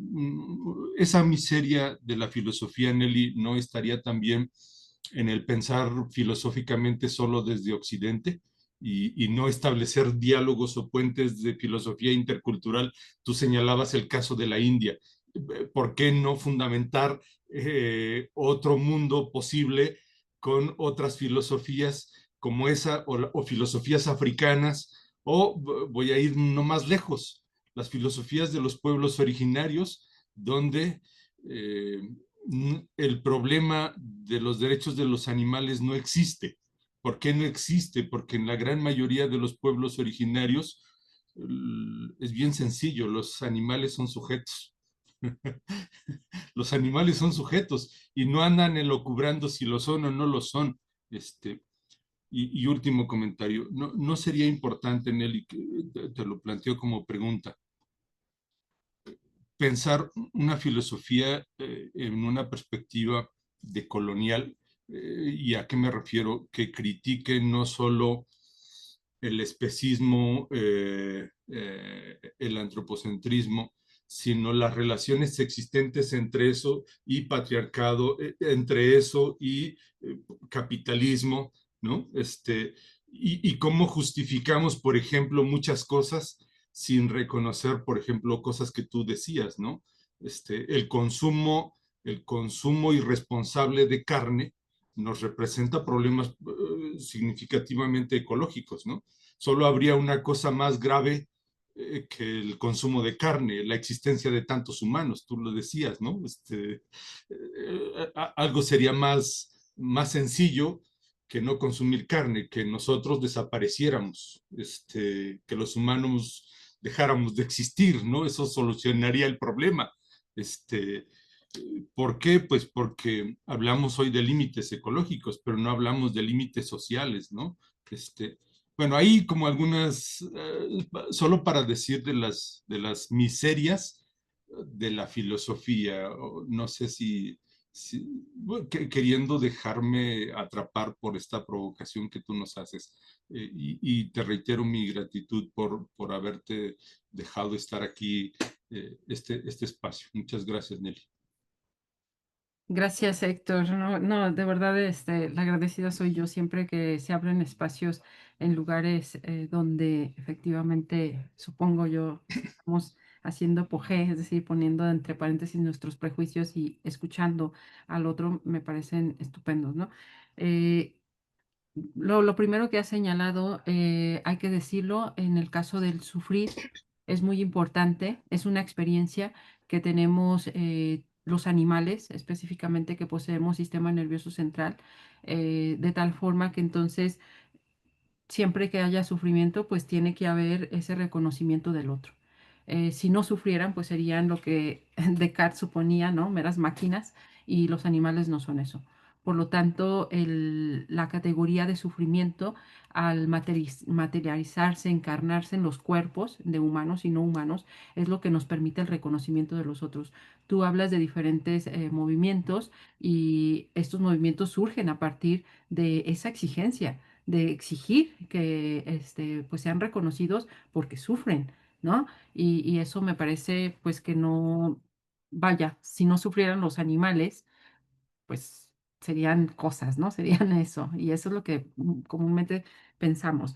Ahora, ¿qué quiere decir esto? Que si los liberamos, ¿van a dejar de sufrir? Pues obviamente no. Seguramente van a tener enfermedades como nosotros, ¿no? Seguramente van a tener otro tipo de eventos, eventualidades. Aquí la cuestión es que el sufrimiento que ahorita están padeciendo la mayoría de los animales en las sociedades industrializadas es un sufrimiento impuesto por nosotros a partir de caprichos. Entonces, ahí está, ahí radica el problema. No, no es el sufrimiento en sí el que nos dicta proteger al otro. Es el sufrimiento que nosotros causamos innecesariamente, injustificadamente, arbitrariamente hacia otros animales. Entonces, siempre que exista el sufrimiento, tendrá, por supuesto, que existir una normatividad para eliminarlo, erradicarlo. Ahora bien, efectivamente, sí hay que hacer crítica a estos filósofos. Tanto, bueno, yo la he hecho tanto en algunos artículos que están por ahí, eh, en las redes, o en este mismo de Miseria del Derecho. Pues sí, pongo en evidencia que existen diferentes autores que, pues eso, han querido fortalecer, ¿no? Esta visión de que no tenemos deberes hacia otras especies. Kant, dices, es especista. Mm, Podríamos decir sí, sí lo era, por supuesto, porque tenía una visión muy instaurada desde la perspectiva de la humanidad, ¿no? La representación de mi humanidad en el otro y del otro en mí mismo, de acuerdo, pero por lo menos Kant estableció que si causábamos daño a otro, a los animales, nos deshumanizábamos, y bueno, por lo menos él tenía esa perspectiva de no a llevarlo a cabo, ¿no? Hoy ni siquiera llegamos a eso. Hoy no nos interesa si nos estamos deshumanizando, lo seguimos haciendo. Entonces, sí, por supuesto, hay que hacer críticas, pero yo creo que antes de llegar a esas críticas, primero tenemos que reconocer que esos mismos autores que nosotros en filosofía hemos reconocido como grandes pensadores, pues hablaron la temática de los animales, y entonces primero habrá que reconocer eso para luego hacer una crítica y, por supuesto, luego plantear, ¿no? Nuevas visiones. Ahora bien, esto que señalabas de voltear a ver otras formas de hacer filosofía, sí es muy importante. Sin embargo, la que más prevalece pues sigue siendo la europea, la occidental, y por lo tanto, pues a mi parecer, pues hay que comenzar con ellos y ahora sí voltear a ver otros lugares, ¿no?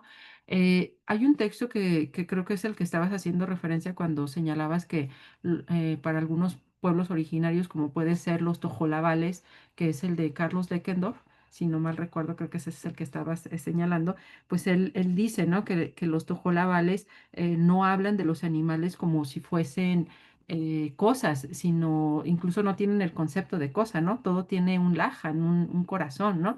Y por lo tanto los animales pues no son representados como cosas. Sin embargo, a mi parecer, esto no hay que romantizarlo, porque si nosotros vemos las prácticas de los pueblos indígenas, están plagadas de especismo. Es decir, utilizan a los animales para rituales, incluso hoy en día, diríamos, los estudios sociológicos que se han hecho nos muestran que la mayoría de las comunidades indígenas cuando comienzan a salir de sus comunidades, pues ya tienen otra perspectiva de cómo alimentarse, de cómo relacionarse con, en este caso, con otras especies y obviamente cuando vuelven a sus pueblos o a sus comunidades, pues las traen consigo, ¿no? Y no se diga, el capitalismo va llegando y va imponiendo nuevas formas de alimentación en este caso o nuevas formas de prácticas, ¿no? Hacia los animales. Entonces, creo yo que una cosa es esta visión teórica que puede existir y otra cosa es la visión práctica, ¿no? Que está constantemente. Eh, Ojalá fuese así, digo, ojalá pudiésemos rastrear efectivamente teoría y práctica una y otra vez a favor de los animales. Creo que son excepciones. El caso de la India, este estado Dakar, algo así se llama, no lo tengo aquí a la mano. Este estado, pues es una excepción, ¿no? Es una excepción. Estamos hablando de todo un mundo, como tú lo bien dices, eurocéntrico, patriarcal, especista, etcétera, etcétera, ¿no? Las mismas mujeres llegamos a ser sumamente patriarcales. Creemos que estamos liberadas y porque nada más porque nos decimos feministas, por ejemplo, pero solamente por dar un dato. Si nosotras estamos en contra de la explotación, en contra de que usen nuestros cuerpos, en contra de que pues existan esas relaciones de poder explotadoras, yo me preguntaría, ¿y qué pasa cuando nosotros nos relacionamos con otras especies con esas mismas prácticas? Es decir, las explotamos, nos apropiamos de sus cuerpos, etcétera, etcétera. Seguimos siendo patriarcales. Entonces, a mi parecer, el movimiento feminista tiene que ser antiespecista si no sigue siendo patriarcal. Y tengo los argumentos para señalarlo. Y por otra parte, esto que señalabas de la gran población humana, ¿no? Que tendríamos que desaparecer nosotros. Mira, yo recurro ahora a Adorno en este momento, a Theodor Adorno de la Escuela de Frankfurt, y te diría, nosotros efectivamente tenemos la capacidad y el poder de destruir el mundo, efectivamente, pero también tenemos la capacidad y la posibilidad, y somos la única especie capaz de pensar y construir mundos mejores. Y entonces, pues hay que resaltar esa, ¿no? Esa construcción de los mundos mejores. Ahora bien, somos 8.000, casi 9.000 millones de personas. ¿Qué hay que cambiar? Las prácticas.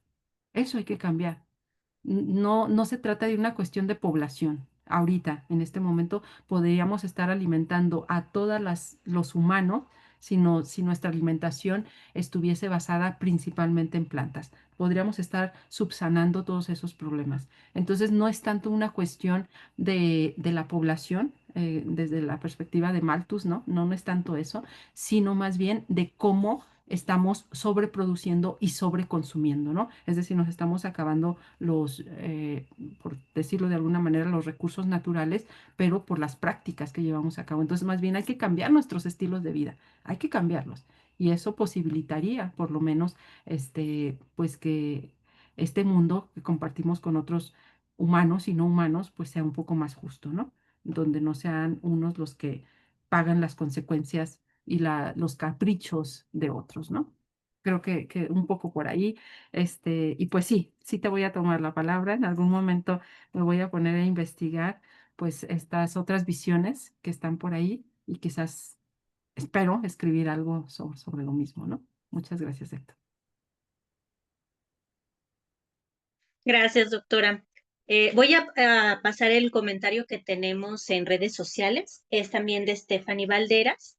Ella quiere comentarle que le encantó la parte en la que se mencionó liberar a los animales de la domesticación. Psicológicamente muy difícil de comprender lo que sentimos por los animales, con la evidencia de que puedan estar sufriendo innecesariamente a causa de nuestras decisiones sobre su apariencia o el uso que les damos. Entonces, eso es lo que quiere comentarle Stephanie Valderas.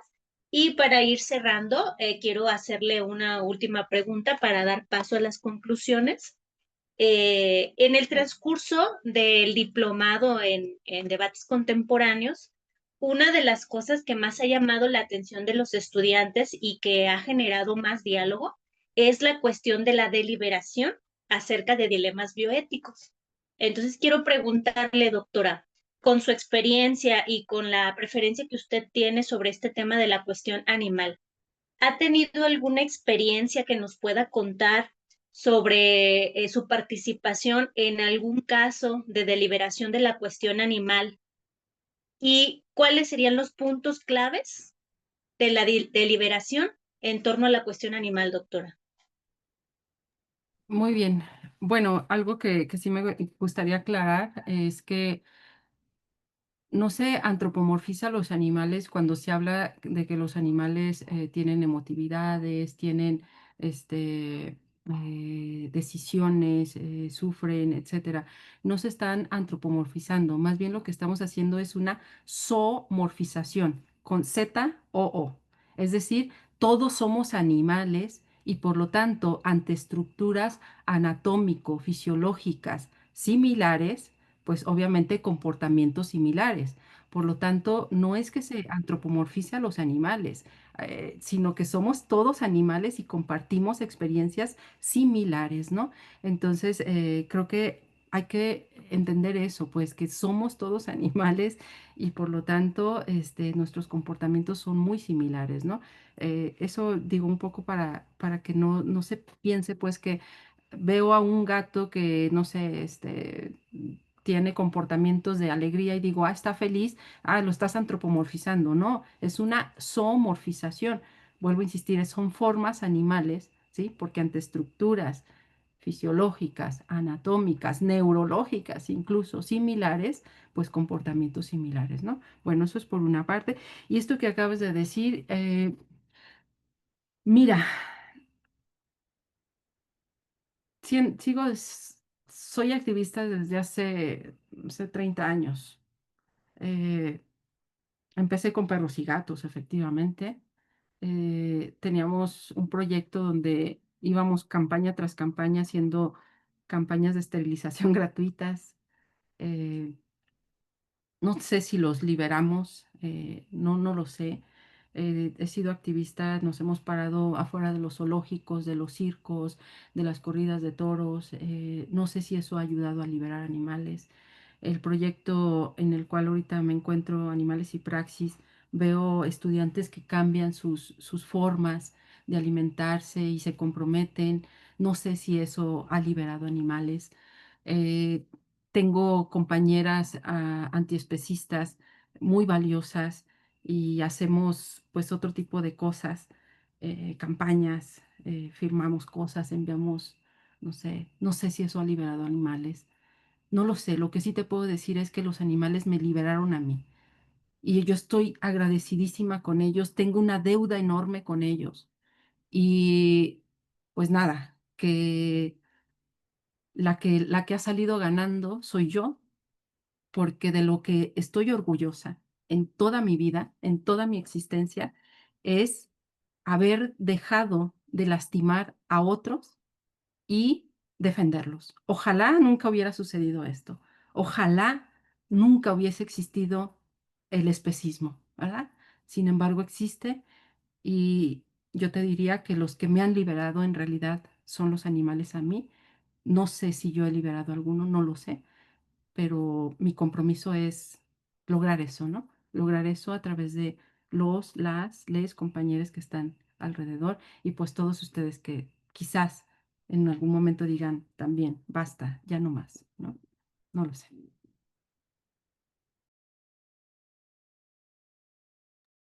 Tienes tu micrófono apagado, Yolanda. Hay una disculpa, perdón. Muchas gracias, doctora. Voy a dar la voz a María Luisa Pimentel ya como última intervención del auditorio para pasar a las conclusiones y dar cierre a esta sesión. ¿Sí? Adelante, María Luisa. Gracias, doctora. Ha sido interesante, fascinante y ¿qué más le puedo decir? Una pregunta muy importante.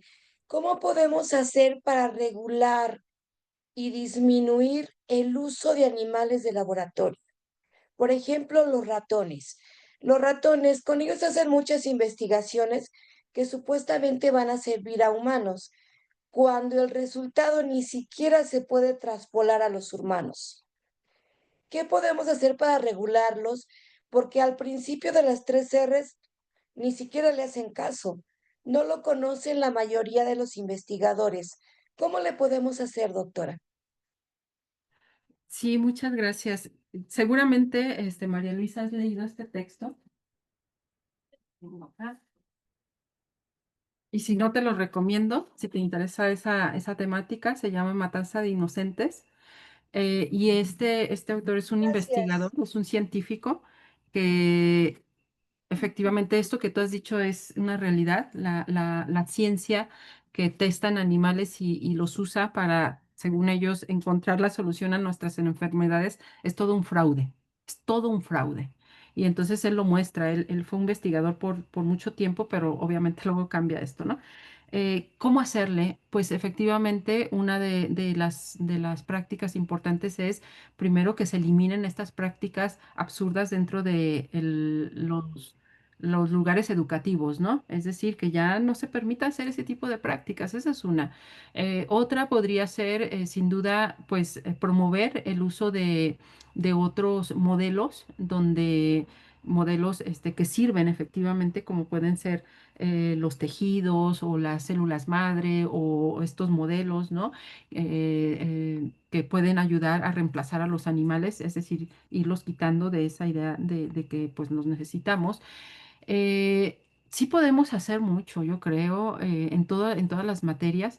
Podemos apoyarnos en los marcos jurídicos por una parte para regular estas cosas, pero también incitar a nuestros estudiantes, por ejemplo, en el caso de veterinaria, incitarlos a no llevar esas prácticas y ejercer su derecho, que es el derecho de objeción de conciencia, se llama. La objeción de conciencia supone que si tú Ujú. no quieres llevar a cabo esa práctica, no la vas a llevar. Ah, pero no van a aprender de la misma manera. Falso. Hay universidades en Inglaterra de veterinaria que no usan ningún animal para terminar su licenciatura veterinaria y son excelentes médicos. Entonces es falso que requieren también llevar a cabo esto, pero por eso pues hay que investigar, hay que indagar y hay que proponerlo y hay que exigirlo, ¿no? Exigirlo pues como sociedad, porque se supone que estamos en una democracia, se supone, y entonces hay que exigir también pues que este tipo de prácticas cambien y terminen. Pero te recomiendo muchísimo ese texto, de verdad, es grandioso. Yo cuando lo leí dije, qué fascinación, ¿no? Porque a veces es el lugar donde parece que es inevitable usar a los animales. Mentira. No es necesario usar a los animales ni siquiera en la investigación. Ujú, gracias. Gracias. Adelante, Edgar. Cabe espacio para una pregunta más. Muchas gracias. Doctora, pues de verdad que gusto escucharle y he estado como dándole vueltas y vueltas y vueltas a las ideas que nos comparte y eh, me resonó mucho una cita que compartí en el chat aquí de Zoom de Baudrillard en este libro de La transparencia del mal. Casi al final del libro, él dice, si un derecho tiene que ser demandado, ello significa que la batalla de antemano ya está perdida. O sea, únicamente puedo exigirlos mi derecho al agua, por ejemplo, cuando ya me la quitaron, pues. Entonces, partiendo de esta premisa de Baudrillard, si quiero aclararlo, o sea, esto es un ensayo, o sea, tampoco o sea, es un ejercicio de pensamiento de él, ¿no? No parte digamos, de una base empírica en donde podamos decir que es parte de un artículo científico, una cosa así, sino pues de un acercamiento filosófico. Pero partiendo de esta premisa, no sé qué opinión le merezca a usted la idea de abandonar el discurso de los derechos y, por ejemplo, el camino que pienso como una posibilidad de esto sería algo cercano al anarcoveganismo, una cosa así, de decir, bueno, vamos a abandonar este tipo de discurso, porque aquí, si bien podemos aspirar a mitigar los problemas, pero hasta ahí, ¿no? Ajá, vamos a topar con pared. Y entonces, este otro acercamiento, sí, tal vez más utópico, decía usted hace un momento, ajá, pero que creo que sí tiene una fuerza de inspirar a otras personas, ¿no? A sumarse a este tipo de esfuerzos. Entonces, por ahí mi pregunta de qué opinión le merece un camino como el anarcoveganismo para abandonar el discurso de los derechos y quiero también aderezar este comentario con plantear que entiendo perfectamente, pues, que su acercamiento es a partir del tema de los derechos de los animales, ¿no? O sea, sí entiendo perfectamente que ese es el camino, sin embargo, me surge esta inquietud que comparto. Sí, muy bien. Mira, dos cosas. Yo estoy totalmente de acuerdo contigo. En mi serie del derecho llego a esa conclusión de que no hay que recurrir al derecho para cambiar la situación de los animales, porque caemos, vuelvo a insistir, en una ingenuidad. Sin embargo, tampoco podemos decir, dejemos eh, que los juristas hagan lo que quieran, que no regulen estas conductas humanas. Tampoco podemos dejar eso porque dejaríamos totalmente desprotegidos a los animales. Es decir, tampoco hay que caer en la ingenuidad de que entonces hay que ser anarquistas, ¿no? Y totalmente me refiero. Sí, por supuesto, podemos ser anarquistas en la teoría, ¿no? Y como pensamos, y estar en contra, por supuesto, de este Estado sumamente opresor, de acuerdo, pero tampoco hay que caer en el abandono, en la ingenuidad, ¿no? Lenin a mí me sirve ahora, ¿no? Lenin señalaba que a veces hay que hacer alianzas con aquellos que no nos gustan, ¿no? Con el Estado específicamente, ¿no? Hay que hacer alianzas, pero para irles arrebatando un poco ese poder, ¿no? Eh, pero el hacer alianzas no quiere decir que entonces vamos a ser incondicionales, ¿no? Quiere decir que eso nos puede ayudar como instrumentos para liberación, ¿no? En el caso, vuelvo a insistir, de los animales, tenemos ahora esto. Yo estoy convencida de que las leyes anticrueldad no son el objetivo, pues, pero también me queda claro que están sufriendo miles de millones de animales y las leyes anticrueldad pueden servir un poco para mitigar eso, ¿no? En lo que llegamos a este anarquismo total, bueno, habrá que empezar con eso y por eso me sirve Lenin en este momento, ¿no? Y pues sería un poco por ahí esta perspectiva, Edgar. Muchas gracias. Muchas gracias, doctora. Muchísimas gracias por esta oportunidad que nos da de hacer preguntas y escuchar las respuestas que usted tiene desde su experiencia. Para cerrar con esta conferencia, voy a hacer una pequeña conclusión a manera de síntesis y diré que la doctora Nelly inicia su conferencia problematizando la cuestión animal desde la perspectiva del derecho, pero sobre todo del derecho moral que se traduce a los deberes que los humanos tenemos con los animales. Pero este problema no es nuevo, no es actual. La doctora nos menciona que la cuestión animal ha sido tratada en toda la tradición filosófica desde la antigüedad y hasta nuestros días, ¿no? Claro, con sus distintas perspectivas de acuerdo al momento histórico de cada uno de los filósofos. Pero el común denominador que la doctora nos señala es que la mayoría de los filósofos han hablado de los animales dentro del espectro de la ética. ¿Qué quiere decir esto? Que la mayoría de los filósofos cuando hablan de la cuestión animal, la señalan dentro de lo que la filosofía llama ética. Entonces ahí es donde la bioética entra a hacer este análisis. Aunque existe legislación sobre la cuestión animal, aún faltan cosas, ¿no? Y la doctora nos dice que esta legislación ha sido motivada incluso por fundamentos científicos. Pero algo que no nos ha ayudado tanto ha sido la ideología que se ha construido en cuestión animal, y que no tenemos como tal una reflexión jurídica que pueda ser aplicable en la realidad, ¿no? Y esto lo único que ha producido es que los animales hayan sido llevados al ámbito de la cosa o de la propiedad en relación a lo humano, ¿no? Entonces, bueno, la pregunta que surge es, ¿qué falta? ¿No? Si ya tenemos evidencia, si no hay fundamento, si no hay justificación para el uso de animales, ¿qué falta? Y la doctora termina diciéndonos que lo que falta es mucha educación en temas relacionados con el bienestar animal, que se eduque incluso a las ciencias de la salud y a las ciencias biológicas, y que esto no solamente va a permitir tener una teoría, un conocimiento sobre la cuestión animal, sino que va a tener un alcance de transformarnos a nosotros mismos, porque como ella dice, la liberación animal también es la liberación de lo humano, ¿no? Entonces, con esto doy cierre, doctora, muchísimas gracias y le doy la palabra al doctor Héctor como coordinador del diplomado de bioética y los temas contemporáneos para que haga el cierre. Muchísimas gracias, doctora. Pues no sé si antes de tomar la palabra, Nelly, quieres decir algo un poco para cerrar. Pues solamente nuevamente agradecerles el espacio, agradecerles a quienes estuvieron y permanecieron acá, sus preguntas, sus comentarios muy pertinentes, todos, muchas gracias.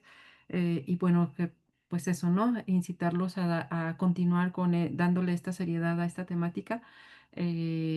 Pues nada, muy agradecida por esto. Gracias, Héctor. Pues un par de palabras como consideración en el mismo tónica de lo que decía Yolanda. Yo pienso que tendríamos que educarnos, como bien dice ella, y tú lo reiteraste, y educarnos en unas lógicas antipatriarcales, antiespecistas, anticolonialistas, ¿no? Yo le digo a mis estudiantes, hago un chile mole pozole en mis clases porque les digo a mis estudiantes pues que la bioética es profundamente importante, pero hay dos cosas que han puesto la evidencia en que la vida no se reduce solamente a los problemas humanos, ¿no? La bioética no tendría que ver solo con problemas de bioética clínica médica, sino la zoética y la ecoética han puesto en evidencia que la bioética y lo que pueda representar una suerte de ética del cuidado de la vida es más que solo nosotros los humanos, ¿no? En ese sentido me parece profundamente importante lo que nos has presentado, que es resultado pues de muchos años de activismo, de muchos años compromisos tuyos y de muchos años también de investigación, ¿no? Yo recuerdo, no sé hace cuánto surgieron esas preguntas, ¿no? Estudiando la licenciatura en filosofía, aparecieron esas preguntas, ¿no? Queriendo tomar distancia, así que lo digo con un pleno gozo y también con gratitud el ver como ese tránsito, agradecerte que ahora lo puedas compartir. Le digo a mis estudiantes que el problema no es que seamos animales racionales, sino que a veces se nos olvida que somos animales, y a veces que ser animales implica que somos dependientes de la naturaleza, ¿no? Pues Nelly, muchas gracias. Te doy las gracias a nombre del rector Jesús Montes y de Rafa, a quien conoces, el doctor Rafael Rivadeneira, y quiero proyectar pues un ejercicio de reconocimiento a nombre de las autoridades del Instituto de Filosofía.